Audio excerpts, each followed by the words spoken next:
And so now I will start over with you and build you up again. I don't know that area of your life you need a rebuilding, but the Lord is doing it right now. He says you will resume your singing, grabbing tambourines. And he came to a certain place and stayed there overnight. Because the sun was set, taking one of the stones of the place, he put it under his head and lay down there to sleep. Okay. And he dreamed that there was a ladder set up on the earth, and to the top of it reached to heaven, and the angels of God were ascending and descending on it. I know some of us know this story already. Okay. And behold, the Lord stood over and beside him and said, I am the Lord, the God of Abraham your father, your forefather, and the God of Isaac. I will give to you and your descendants the land on which you are lying. Okay. And your offspring shall be as countless as the dust or sound of the ground. And you shall spread abroad to the west and to the east, and the north and the south. And by you and your offspring shall all the families of the earth be blessed, and bless themselves. Okay. And behold, I am with you, and I will keep watch over you and take notice of you wherever you may go, and I will bring you back to this land. I will not leave you until I have done all of which I have told you. And Jacob awoke from his sleep, and he said something. Surely the Lord is in this place, and I did not know it. All through, he thought he was dreaming, but it was God communicating to him. He thought he was dreaming. And he woke up and said, wow, I can imagine something like that. After thinking, oh, what I've been seeing is just dream. Okay. But when he woke up, he knew. Host of angels came down. You did not know. God himself came again. You did not know. He said it that. Of it true. I don't mess up. He said, like, this is the meaning of, like, surely the Lord is in this place, and I did not know it. And sometimes that's what happens in meetings. He was blessed though. Do you know? Everything God said, yes. But he did.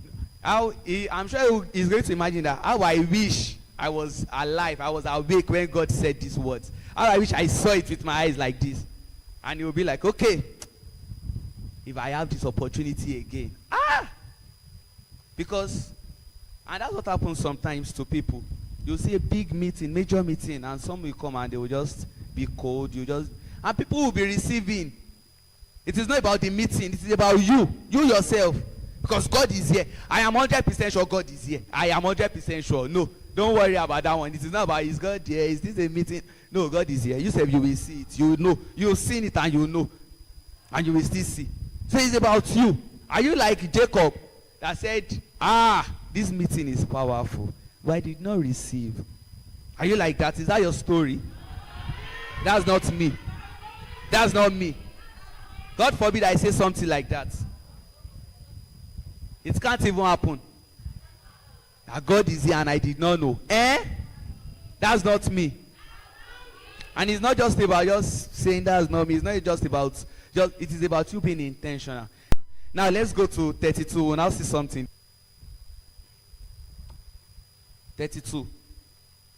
Okay. And he rose up that night, and he took his 2 wives and his 2 women servants and his 11 sons and passed over the ford of the Jabbok. And he took them and sent them across the brook. Also he sent them over all that he had. And Jacob was left alone. It's still the same Jacob. He was left alone, and a man wrestled with him until daybreak. I think Jacob's encounter is always at night. That midnight time is on encounter time. Okay. And when the man saw that he did not prevail against Jacob, this time Jacob was ready. He was like, okay, I'm going to, in Yoruba we say, Odira. He was ready that, yes, this time, what happened to me some chapters back must not happen again. He touched, when he saw, when the man saw that he did not prevail against Jacob, he touched the hollow of his thigh, and Jacob's thigh was put out of joint as he wrestled with him. That person was like, which type of person? He was like, no, I remember how I felt that last time. Next. Then he said, let me go, for the day is breaking. But Jacob said something. This is a man that is intentional. This is a man that is hungry, and he knows that no, this time around, there's something that must change. This time around, I am intentional, I am expectant. He said, I will not let you go unless you declare a blessing upon me. Jacob at this moment, he knew what he wanted. And he was like, no, you can't try this with me now. I'm not asleep. I intentionally did not sleep for this encounter. Then the man asked him something. What is your name? Please, the next verse. The man asked him, what is your name? And in shock of realization, whispering, he said, Jacob, supplanter, schemer, trickster, swindler. See that type of name. He told him his name. Next. I don't think someone like that did not know Jacob's name or does not know his name. But he's trying to show us the meaning of that name. A swindler. And he said, your name shall no longer be called Jacob. You shall be called Jacob no longer, but Israel, contender with God. For you have contended and have power with God, and with men, and have prevailed. You have been with God and you've prevailed. And he changed the course of a total generation. And he changed it from Jacob to Israel. Did you see that? Just because of one encounter, because it was intentional, everything about his life changed. Everything. It's not just about that name now. It's not about that name. But it's about that. Everything changed just because it was intentional. He said, no, I will not let you go unless you bless me.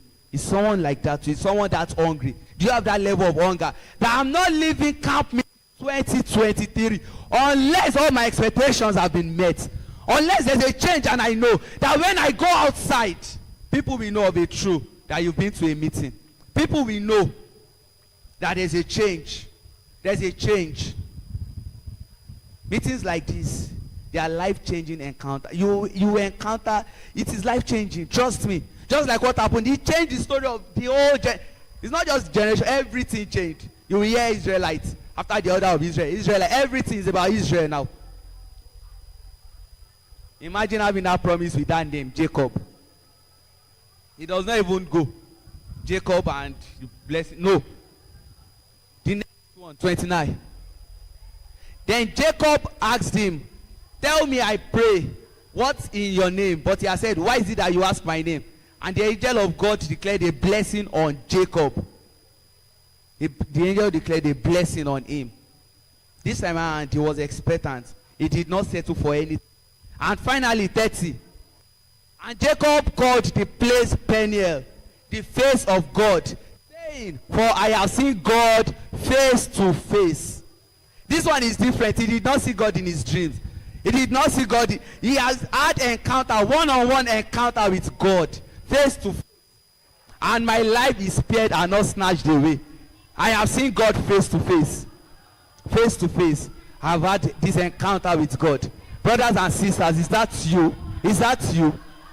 How hungry are you? Jacob was hungry to see this thing. He was expectant, thirsty.